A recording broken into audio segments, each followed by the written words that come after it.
Cucumbers can be some of the most amazing and rewarding plants to grow in the garden, as finicky as they are.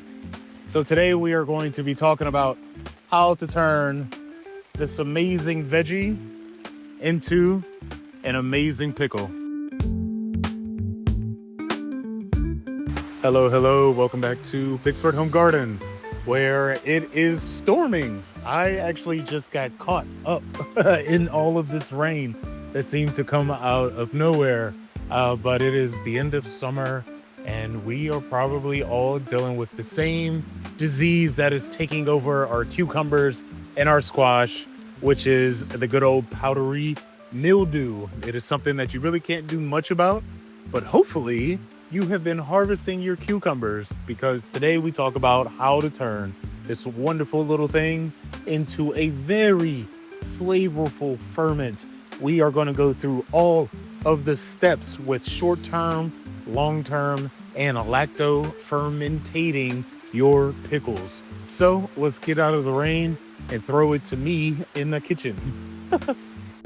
All right, so here we are in the kitchen where all of the wonderful process begins. And the first thing that you want to do is actually worry about sanitation of your jars. There are going to be a lot of people on the internet that say you don't have to worry too much about sanitizing your jars and you could clean them with vinegar only. And I just don't subscribe to that because we are dealing with microbes. We are dealing with, things that are going to affect your gut health. And I want the beginning process to be as sterile as possible, because the beneficial bacteria that we're actually going to get from this doesn't come from the jar itself. So I have actually had all my jars sitting in boiling water for only about 10-15 minutes. It doesn't have to be, your full canning process so right now, but I do like to start off with a very nice sterile jar. And as this dries out, we can go ahead to our next step, which is actually gathering our spices. So first I'm going to grab some garden sage, a few lemongrass stalks. From out in the greenhouse, we're going to go with a few of my golden beets. Look how sexy these babies are. Next, I'm going to grab a few chilies from the garden. Here amongst all of the bees, I have some dried up mint flour that I'm going to take. And here I have some basil flour that I'm going to be using. So now that we are back with our spices from the garden, we are going to be making the same spice combination for our quick pickle and our canned, long-term, more shelf-stable type of pickle. So with these, I like to add not a ton of random spices, but spices that tend to do well over a long period of time. These are going to be soaking in a liquid. So when you are cutting up your spices, you certainly want to think about leaving a bit of surface area. You certainly don't have to dice and chice them up. Dice and chice.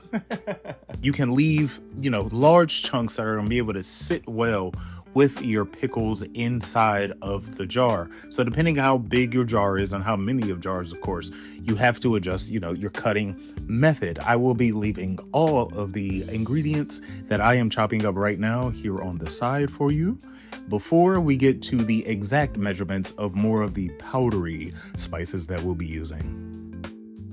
All right, so now that we have our nicely chopped vegetables, we are going to add our more powdery powders to add a bit more taste, because of course this whole episode is about our flavor. So we are going to start off with an entire cup of our salt-free curry powder. This is going to give me, and actually we're going to do 2 cups because I almost forgot that we are doing this for 2 jars. But this is my curry powder. This is going to take care of my turmeric, and it's also going to add in a good amount of that kind of peppery taste that I am certainly going to go after. Next up, we are going to go with an entire cup of rosemary. Now I have some rosemary out in the yard, but because it is fresh and not dry, the actual heating of the solution that we're about to make would mess up the leaves. So I like to go with a nice dried rosemary. Now I'm gonna go with, 3 or 4 cinnamon sticks. I gotta break them up just a bit though. Now, because I enjoy a bit of spice, we are going to go with 3 tablespoons of our chili powder. Next up, we have a half a cup of parsley that I am going to rock with. Next up, we're going to go with a half a cup of the paprika.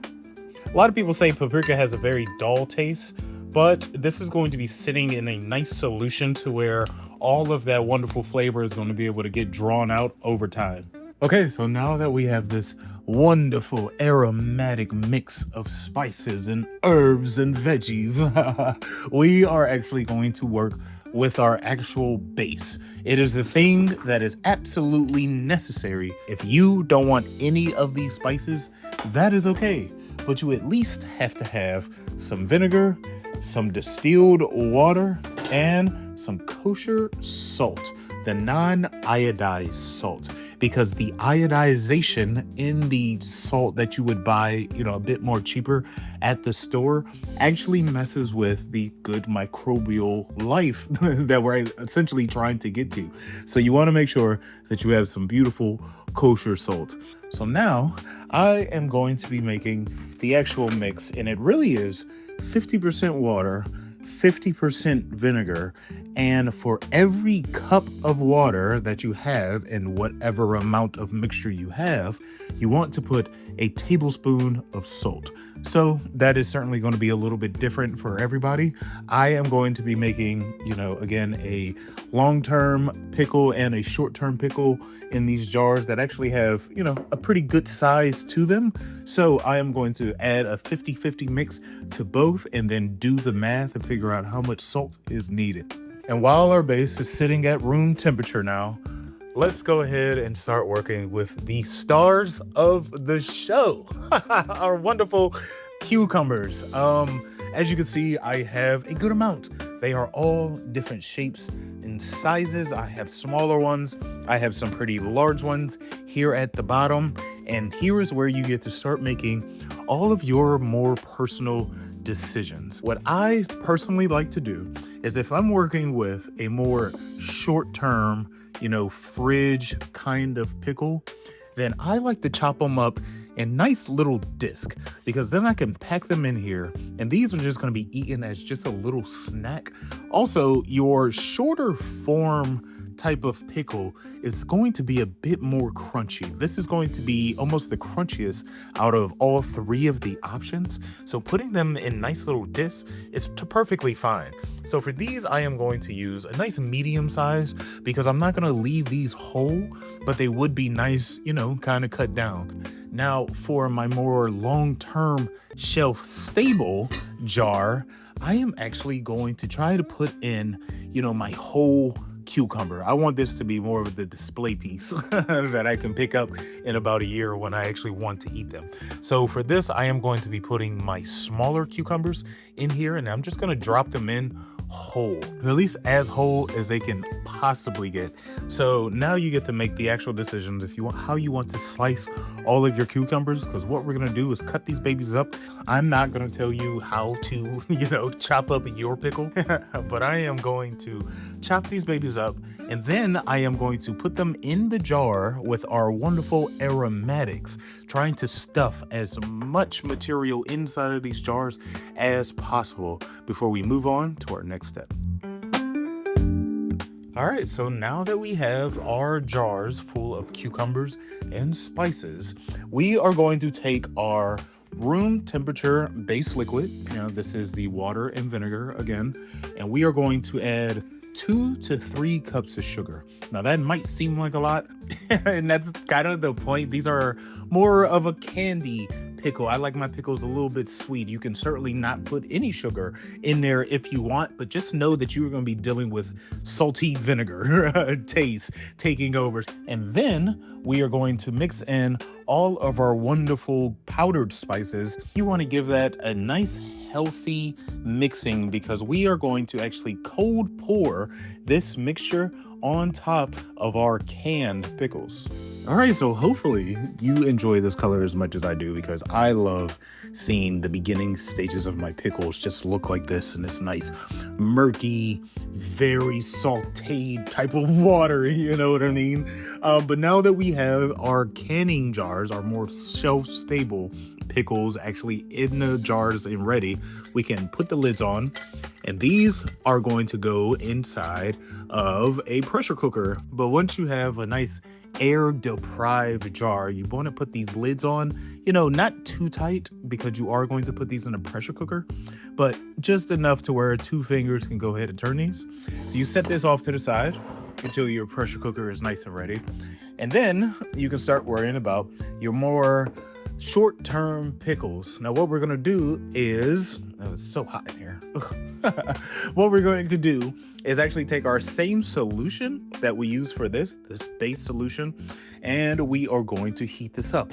We're going to bring it to a nice simmer, and then we're going to let it cool down just a bit before we pour the hot liquid over these cucumbers that are going to do well in our refrigerator for up to about 2 months. Okay, so now that we have our warm solution over our quick pickles, you will actually probably see more than often a piece of your cucumber actually floating to the top. And this happens a lot more quickly with the quick solution because you're pouring over warm liquid. But I also can imagine that with this cold liquid, now that air pockets have escaped, yes, there are cucumbers also sticking out of this one as well. Now, the most important thing, in all of these processes are that you actually make sure that your food is staying in your solution, because that is essentially an antibacterial, type of solution. So you can do a couple things. A few people like to add just a plastic bag and a bag of water on top of this, and it's going to make a mess. So let me grab a bowl. All right.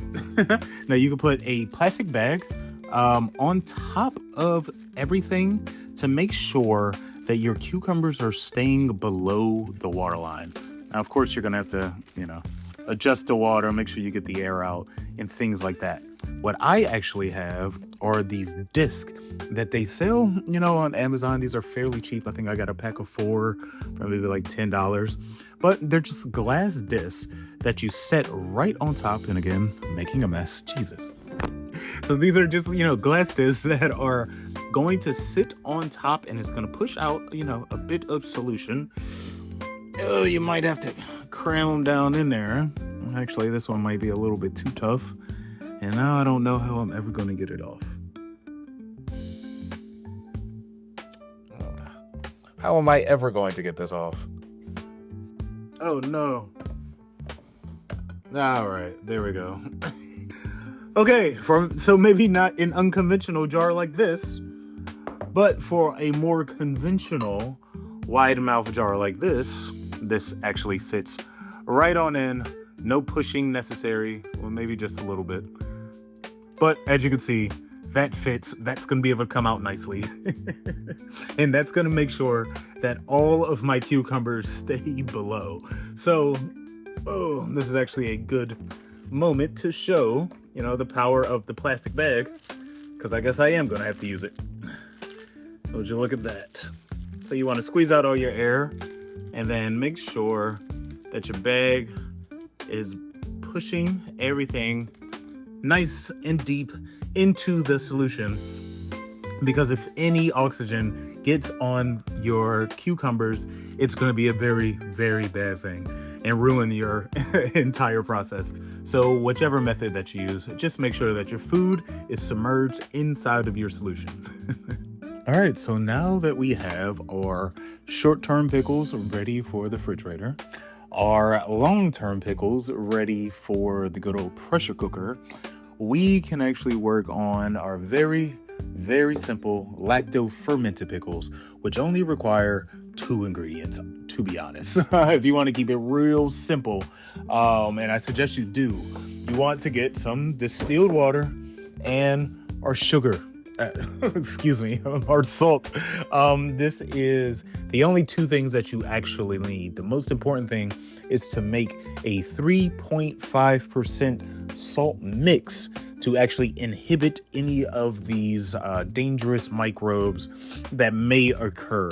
This actually creates such an acidic environment that no harmful bacteria can actually form. So what you want to do is take your cucumbers and actually stuff them inside the jar first with your very simple aromatics. I'm just going to use some garlic, some ginger, some onion, and a little bit of sage. Keep it very, very simple. Then I am going to put the jar on top of my kitchen scale, actually tear that out so it equals 0.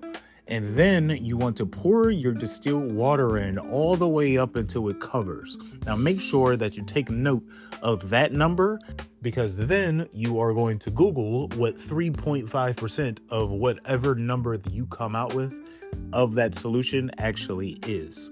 Then, of course, you want to add that amount of salt. All right, and once you have your calculations all set and you have added the proper amount of salt to your water, you just want to go ahead and pour that right back in, making sure again that everything is covered so there is no space for any of that bad bacteria to grow. That's pretty much it. You want to leave this on your countertop probably for like 5 days before you put it in your refrigerator. But once you put it in your fridge, I mean, these babies can actually last for a year or more as long as everything is submerged. So although, the steps are very simple, this is an extremely time-consuming process, especially when you are trying to film everything as well. I'm actually running late to a party. This is such a process. Man, I've been here all damn day. Sweating my ass off. But we are going to be back with our cucumbers in about 2 weeks to give this video a proper end with a nice little taste test of all our beautiful cucumbers, and to actually see how much the fermentation has changed within about 2 weeks. All right, so it has been roughly 2 weeks since we have pickled our cucumbers, and it's amazing how much can change in a matter of 2 weeks. My little sister has gotten older, which means I'm closer to getting older myself. But hopefully, just like the pickle, I am aging with a fineness and getting tastier with age. So we are here with our 3 pickles that are still doing very well. Of course, everything is still submerged because of the glass caps that we have placed inside, or the plastic bag with the water. I've certainly been checking on that off and on. But for the most part, things have just been kind of hanging out. The canned pickles have been sitting on my countertop because, that's the whole purpose of the canned pickle. And this is the jar that I actually will not be opening. I love yins, but the point of canning your pickles is for very long-term, stabilization. So if you go ahead and open these, all of that long-termness then turns into a short-term pickle, so I'm certainly not going to be opening these, but everything still looks to be very submerged. Everything still looks to be, doing its thing. What we will be trying out are the quick pickle and our lacto fermented pickle. Now, I think first I want to start with the quick pickle just because it looks so good. So you may notice I have some aluminum foil around here. Very important thing is that I actually have a cap in here. So you don't want to add just your aluminum foil on top. Some of the chemicals that happens to be in the foil can certainly leach out into your solution. So you want to make sure that you have, one of these caps on here. And so this is the one I had with the water in. As you can see, everything's still submerged. Wonderful. I can't wait to try this. It smells so good. The one thing I do enjoy more that I've started pickling my own pickles is the actual smell of them. I never care for the store-bought ones, but these I actually like. These are so good. These are going to be your most crispy ones because they are very quick. The amount of time that they are spent in a warm bath really isn't that much compared to the pickles that you canned. And because of the lacto fermenting pickles are, certainly way more long term, these can last up to a year. They tend to kind of soften up. So if you like crisp pickles, I would certainly focus on your short term pickles. These are so good. One thing I can say, is that there's so much complexity in the flavor. A lot of people watching this may have thought that I was putting a little bit too much flavor, in here, but all of that percolates through so damn well. Honestly, you could taste the cinnamon, you could taste the paprika, you could taste the garlic. It's so good. Excuse me. Certainly, a very delicious option right here. Again, I think cutting them in your disc so you can just enjoy this as a little bit of a snack. I've actually been putting the rest of my cucumbers that I've picked, throughout this last 2 weeks into a solution that is definitely more on the side of the quick pickle than the long-term canned pickle. I do enjoy these, but again, I think I more enjoy having them out on display. And in about, 6 months when it's really cold outside, I'll probably open them up. But in the short term, you can't go wrong with your quick pickle. Now let's go ahead and try our fermented pickle. See what this baby is looking like. It's certainly going to have a very unique smell.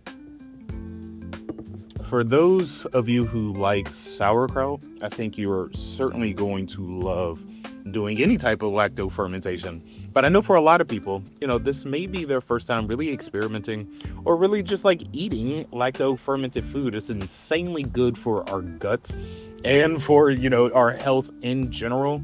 It's one of those like very base human concoctions that, is really baked into us, after a millennia. But having this, you'll get that nice vinegary type of smell. It's almost like a garlicky, soup type of smell that you would get. And immediately you'll know that these are softer. And that salt really comes through so well in the pickle. Now with the very small bit of aromatics that you put in here, that is more of an aftertaste. I definitely taste the ginger, a bit of the garlic that I put in here, but that's all after that initial saltiness. I think you might even be able to tell, these are certainly softer than your short-term ones, but for those of you who like a softer pickle, and that saltiness that comes with it, maybe pairing this with, some type of like sweet-ish dish or like some type of tart dish would go very well, I believe. I see these more of a side dish type of pickle. They're very good, but I feel like they need to be paired with something. I am also someone who doesn't really like things like sauerkraut, so lacto fermented isn't my favorite, but it's certainly an amazing option, to handle your pickles. And there it is, the full pickling guide that I asked if you wanted to see, and many of you said that you just wanted to see this. That was an immediate response. Thank you for giving me any type of feedback. Hopefully I've given you great value with this video. Please express how much that value is worth down below if you can. These videos take a very long time for a one-man team. I actually made a couple mistakes just because I was like filming as I was doing this. I tightened the second can jar a little bit too tight and it actually exploded inside of my pressure cooker. And that's, just mistakes because I had a lot of moving parts happening. So hopefully you don't make the mistakes. Hopefully you truly enjoyed this video. If anybody's going to take this recipe and start making money, slide me 10%. I ain't playing. If you would further like to support me or the channel, please check the links below for my wonderful children's coloring book, ABC and the Garden. I know all the little kitties are back in school now, so at least you might be able to, give them a little taste of the garden, leave the garden in their head. The wonderful little coloring book. So until next time, I'll be here gardening. Love yous.